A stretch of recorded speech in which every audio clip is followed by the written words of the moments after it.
जय हिंद दोस्तों। आज हम एनसीईआरटी साइंस का क्लास 6 का ऑल ऑब्जेक्टिव क्वेश्चन देखेंगे।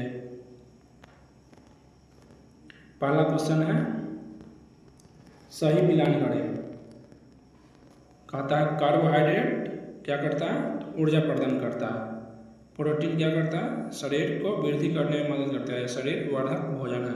विटामिन क्या करता है, रोगों से रक्षा करता है। तो इसका आंसर हो जाएगा ऑप्शन नंबर बी, 1 के 2, बी का 1, सी का 3। अगला क्वेश्चन है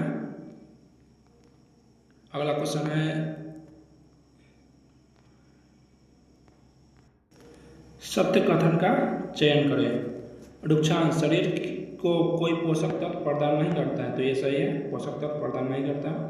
रुक्षांश की पूर्ति मुख्यतः पादप उत्पादों से होता है, तो हाँ ये भी सही है।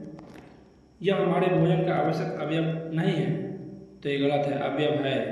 तो ऑप्शन नंबर हो जाएगा बी, 1 और 2 सही। क्वेश्चन नंबर 3 कहता है सत्य कथन की पुष्टि करें। भोजन के मुख्य घटक में केवल कार्बोहाइड्रेट, वसा एवं विटामिन शामिल है, तो हाँ केवल नहीं है, इसमें खनिज लवण भी शामिल है। भोजन में रुक्षांश एवं जल मुख्य घटक है, तो 3 का ये भी गलत है, 3 का हो जाएगा ना तो ए नहीं तो बी। अगला क्वेश्चन, रुक्षांश निम्न में से किस में सहायक होता है। तो भोजन को पचाने में, ये गलत है। बिना पचे हुए भोजन को बाहर निकालने में, ये सही है। रोगों से रक्षा करने में, ये गलत है, तो ऑप्शन नंबर हो जाएगा बी। क्वेश्चन नंबर 5, वृद्धि पूरी तरह से अवरुद्ध हो जाएगी यदि लंबे समय तक भोजन में अनुपस्थित है। तो प्रोटीन एवं कार्बोहाइड्रेट ये दोनों नहीं रहेगा तो शरीर में वृद्धि नहीं हो पाएगा, तो ऑप्शन नंबर हो जाएगा ए।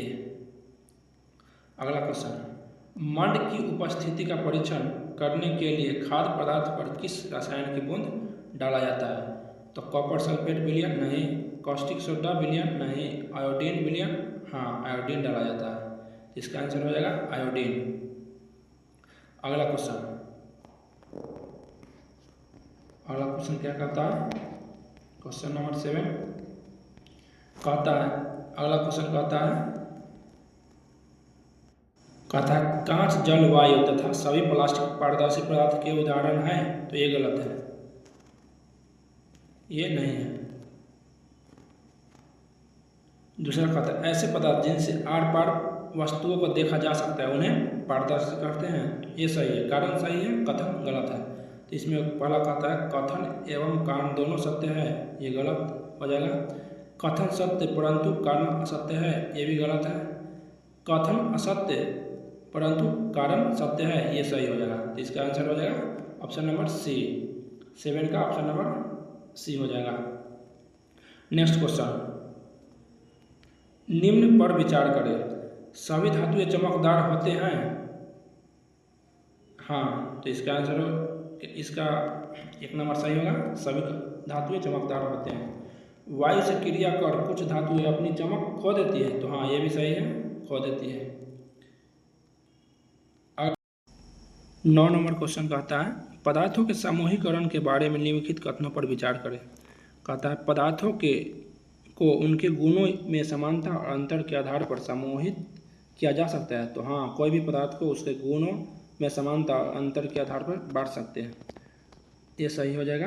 अगला कहता है लोहे की कीलें पानी में डूब जाती है जबकि लकड़ी का गुटका तैरता है।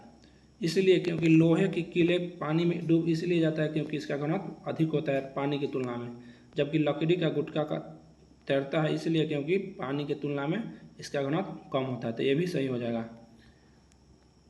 सभी ठोस पदार्थ पानी में डूब जाते हैं, ये गलत है, क्योंकि बर्फ पानी में तैरता है, तो ये गलत हो जाएगा। तो इसका ऑप्शन हो जाएगा केवल 1 और 2, ऑप्शन नंबर ए।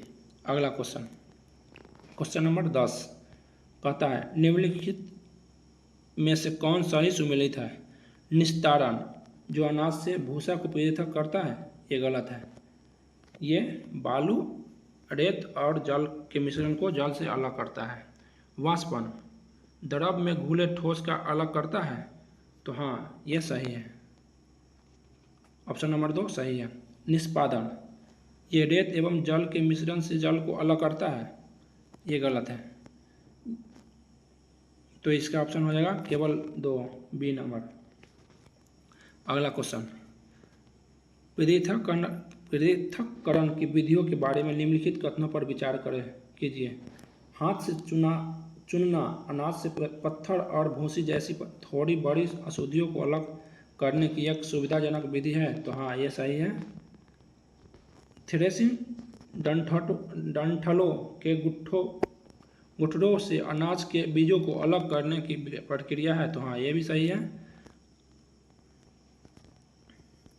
फटकना किसी मिश्रण के भारी और हल्के घटकों को हवा या बहती वायु द्वारा अलग करने के लिए उपयोग किया जाता है, तो हाँ ये भी सही है।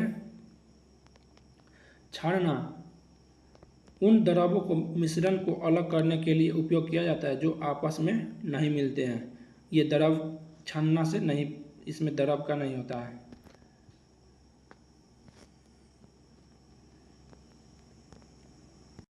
छानना से ठोस पदार्थों को अलग किया जाता है, ठोस पदार्थों को छाना जाता है, नहीं कि तरल पदार्थ का। इसीलिए हो जाएगा 1, 2 और 3, ऑप्शन बी। अगला क्वेश्चन क्या कहता है, निम्न में से कौन सा तने का कार्य नहीं है।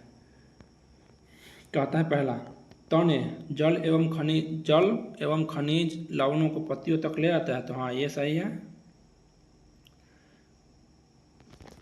भोजन तने से होकर पौधे के अन्य भागों में संग्रहित होता है, हाँ ये भी सही है। तना 2 तरफ मार्ग की तरह कार्य करता है, तो हाँ ये भी सही है। तो कहता है निम्न में से कौन से तने का कार्य नहीं है, तो इनमें से कोई नहीं, उपयुक्त में से कोई नहीं। अगला क्वेश्चन 13 नंबर क्वेश्चन कहता है निम्न कथनों पर विचार करें। पत्ती का वह भाग जिसके द्वारा वह तने से जुड़ती है सिरा कहलाती है, ये गलत हो जाएगा। उसको सिरा नहीं कहते हैं, उसको कहते हैं पर्णविंद, तो ये हो जाएगा 1 नंबर गलत। 2 नंबर कहता है पौधों में वाष्पोत्सर्जन की क्रिया पत्तियों द्वारा संपन्न होती है, तो हाँ ये सही है। तो कहता है असत्य कथन का चयन करें, तो 1 नंबर गलत हो जाएगा, तो ऑप्शन नंबर ए।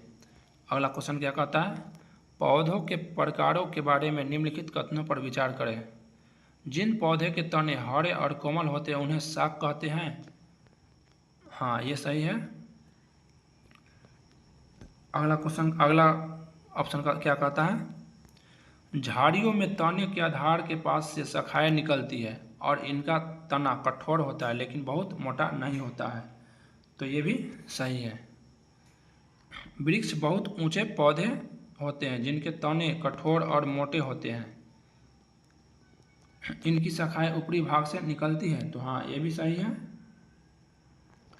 कहता है अगला ऑप्शन, रेंगने वाले पौधे और आरोही पौधे झाड़ियों जैसे ही होते हैं क्योंकि वे भी जमीन के करीब होते हैं, ये गलत हो जाएगा। तो इसमें ऑप्शन कहता है ऊपर दिए गए कथनों में से कौन से कथन सही है, तो ऑप्शन हो जाएगा बी, 1 और 2 और 3, ऑप्शन नंबर बी। अब अगला क्वेश्चन देखते हैं, क्वेश्चन नंबर 15, पौधे के विभिन्न भागों के कार्यों के बारे में निम्नलिखित कथनों पर विचार करें। पत्तियां प्रकाश संश्लेषण नामक प्रक्रिया द्वारा पौधे के लिए भोजन बनाती है, तो हाँ ये सही हो जाएगा, ये 1 नंबर सही। प्रकाश संश्लेषण की प्रक्रिया के दौरान पत्तियों से ऑक्सीजन निकालते हैं, तो हाँ ये भी सही है। पत्ती में सिराओं की बनावट को सिरा विन्यास कहते हैं, जाल जैसी बनावट को जालिका रूपी सिरा विन्यास कहते हैं, हाँ ये भी सही है। ऑप्शन 4, तना पौधे में पत्तियों से जड़ों तक पानी को नीचे की ओर पहुंचाता है, नहीं ये गलत हो जाएगा। ये ऊपर तना पौधों में पत्तियों से जड़ों तक पानी नहीं पहुंचाता, जड़ से तना तक पत्ती पहुंचाता है, जड़ से तना तक पानी पहुंचाता है, तो ऑप्शन हो जाएगा ऑप्शन नंबर बी, 1, 2 और 3 सही हो जाएगा। अगला क्वेश्चन नंबर 16 कहता है निम्नलिखित में से वाष्पीकरण की क्रिया की सही परिभाषा कौन सी है। तो कहता है जलवाष्प के द्रव जल में बदलने की प्रक्रिया को कहते हैं, ये गलत है।